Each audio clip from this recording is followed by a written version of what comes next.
Welcome to Sky High Coaching Conversations. I'm Janelle Ryan, global personal coach and author of Become Extraordinary, joining you from the coastline of Australia. This podcast is raw and unedited, just like life. I work with high-performing professionals, entrepreneurs, and elite athletes who are ready to expand their minds into new ways of thinking, create what once felt impossible, and lead themselves and others with confidence. If you're a self-led human who loves growth, truth, intuition, and a lot of laughs, you're in the right place. I'm so happy you're here. Let's dive in.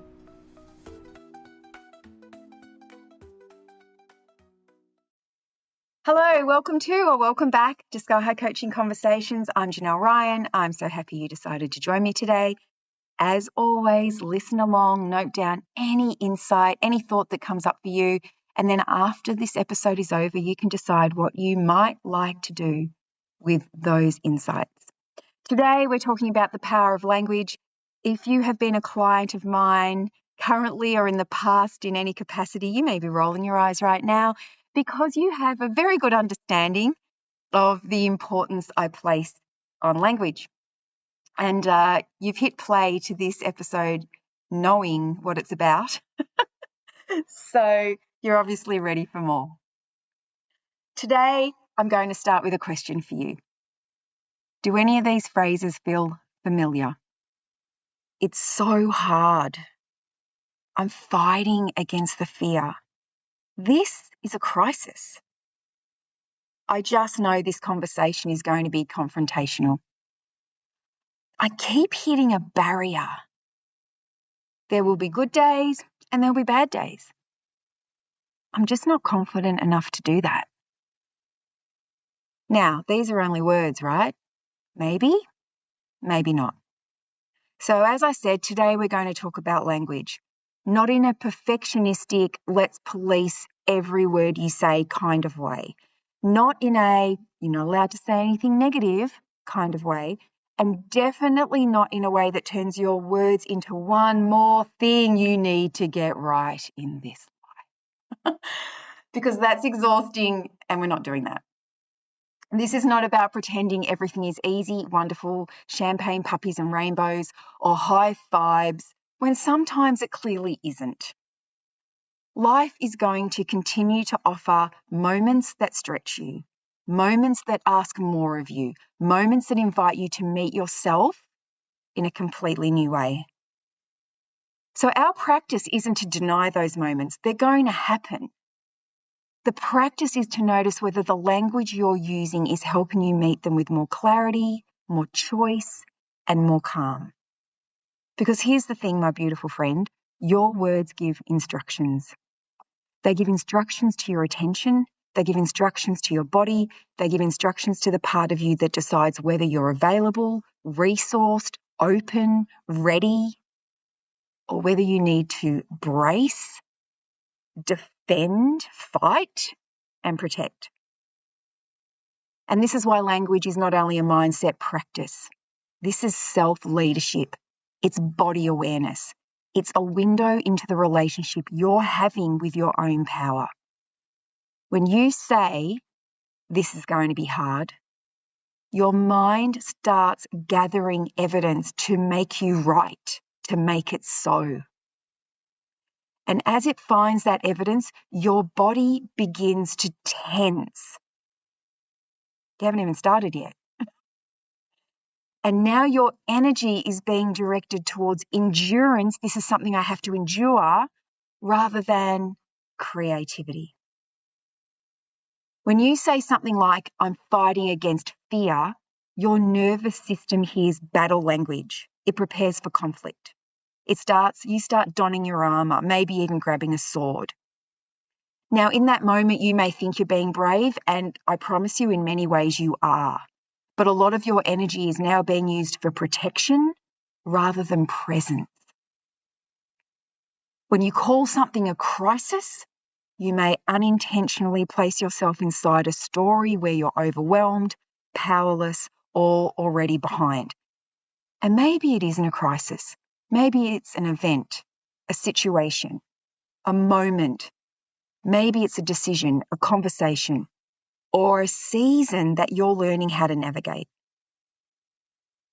When you decide a conversation will be confrontational, you may walk into that room already wearing armour. Your tone changes. Your ability to actively listen changes. Your face changes. I know. I remember being in a job years ago and my boss, we came out of a meeting that was not going in a way I wanted it to go, and my boss was in the meeting too.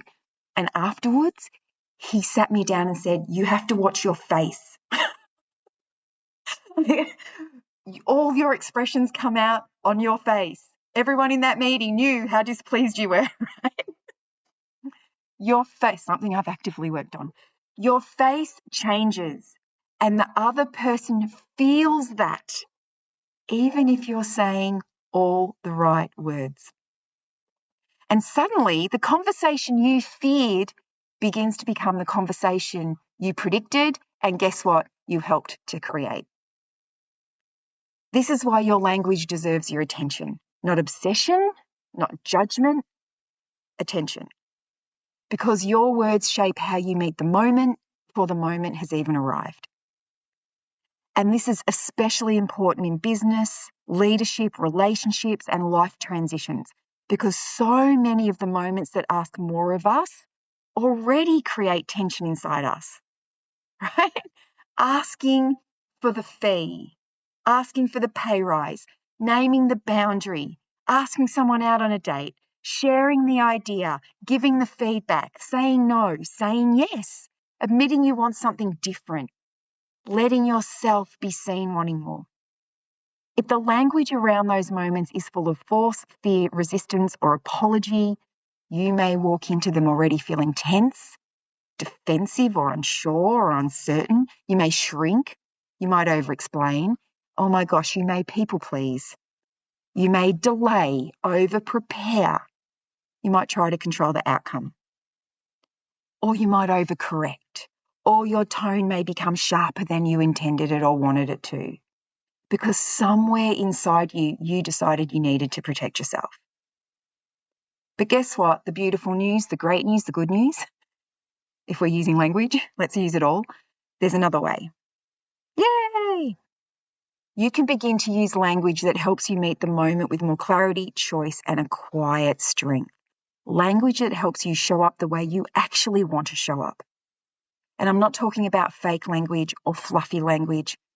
I'm not talking about language that denies what is real. I'm talking about language that gives you access to choice, breath, clarity, and quiet strength.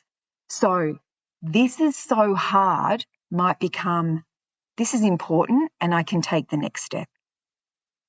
I'm fighting against fear might become, fear is here.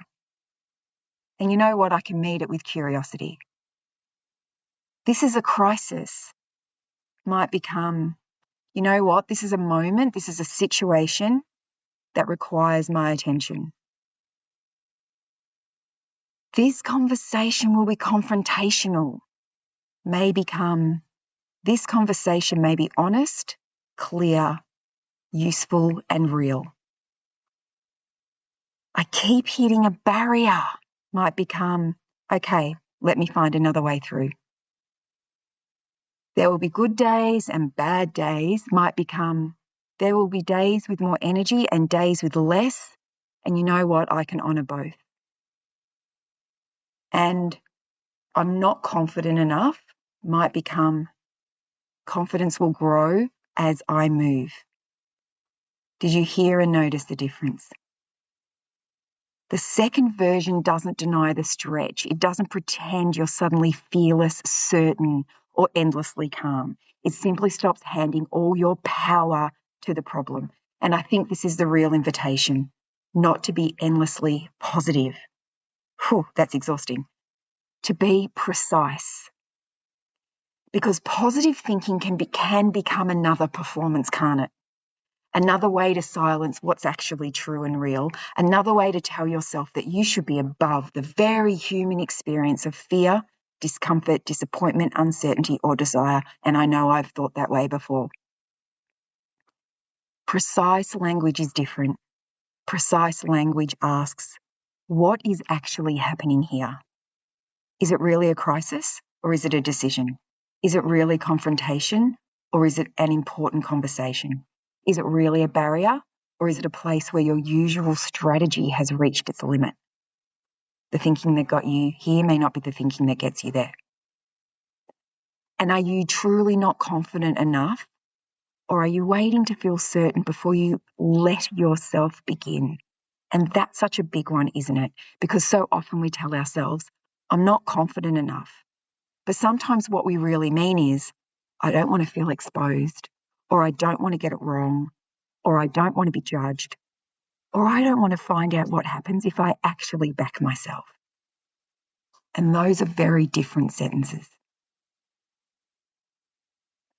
The words you choose can either close the opportunity or open it. They can make you feel trapped, or they can remind you that there are options. They can keep you in the old identity, or they can help you inhabit the next one.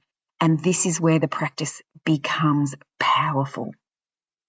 I invite you to begin listening to the phrases you use often, not so you can judge yourself, but so you can understand those words are revealing. Where are you making something heavier than it needs to be? Where are you calling something a battle when it might be a conversation? Where are you describing yourself as powerless when you are actually in a moment of choice? Where you're saying, I can't, when the more honest sentence might be, I haven't learned how yet, or I haven't decided if I'm ready, or I'm afraid of what might change if I do. And that last one is often the doorway, because sometimes the language we use keeps us close to a version of ourselves we've outgrown. It lets us stay busy with the problem instead of telling the truth about the actual desire. Your desire to lead with more influence. Your desire to stop editing yourself in rooms where your voice is needed. Your desire to ask for more money. Your desire to create a new chapter. Your desire to feel more like yourself in your own life. Your desire to find and experience love.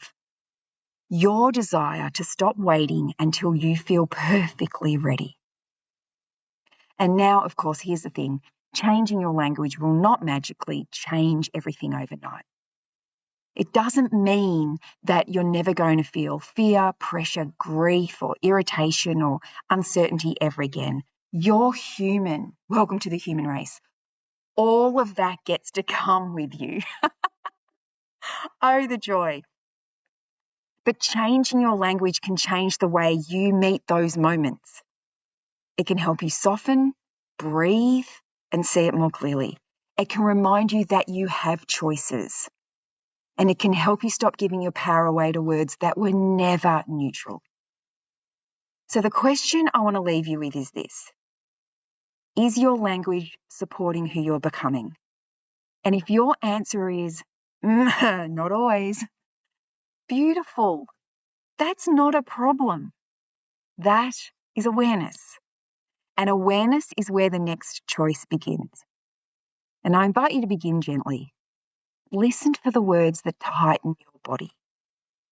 Listen for the phrases that make a situation feel smaller, heavier, or more frightening than it needs to be. Then ask yourself, what is a truer, cleaner, more powerful way to say this? Not prettier, truer. Because the words you use are part of how you lead yourself. And the way you lead yourself is part of how you create what comes next. And please enjoy playing with this. Life is meant to be fun. This doesn't have to become another serious self-improvement project where you walk around monitoring every sentence that comes out of your mouth. Let it be light. Let it be curious. Let it become something you notice with a smile. And I see that in my clients. They start to tell me something and then this little smile appears on their face and they pause and they change their language. So I invite you to do this too. Oh, there I go calling it a crisis again. Oh, there I go preparing for a battle before I've even had the conversation. Oh, there I go again telling myself I'm not confident enough when maybe I'm simply being invited to start, to begin, to step in. That's the work. Not getting it perfect, not getting it right, simply noticing, choosing, and leading yourself with a little more honesty and a little more care. Have fun with it.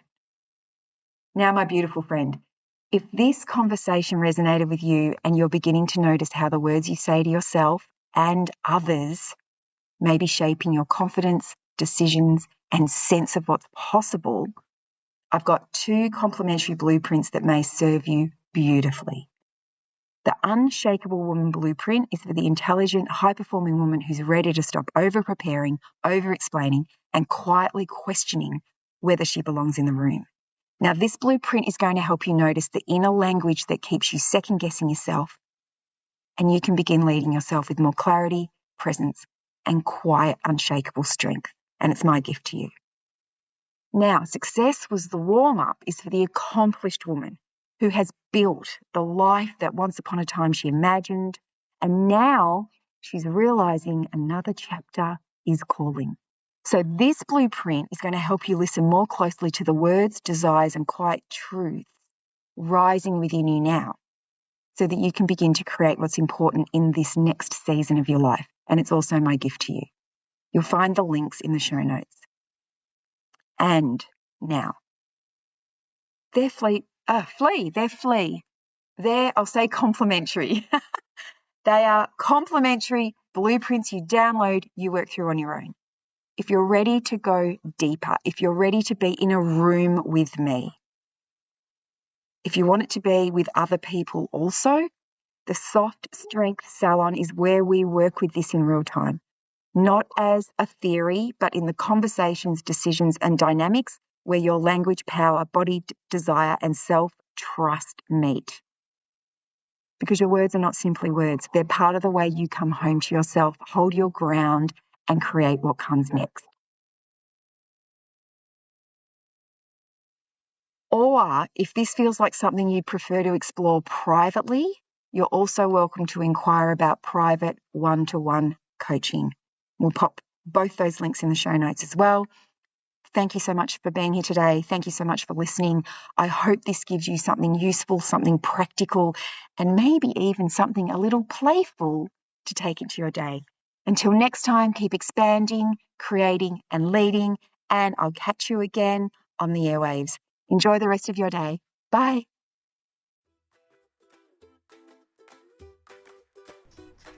Thank you for being here for another Sky High coaching conversation. If today expanded something in you, trust it and allow it to lead you to your next step.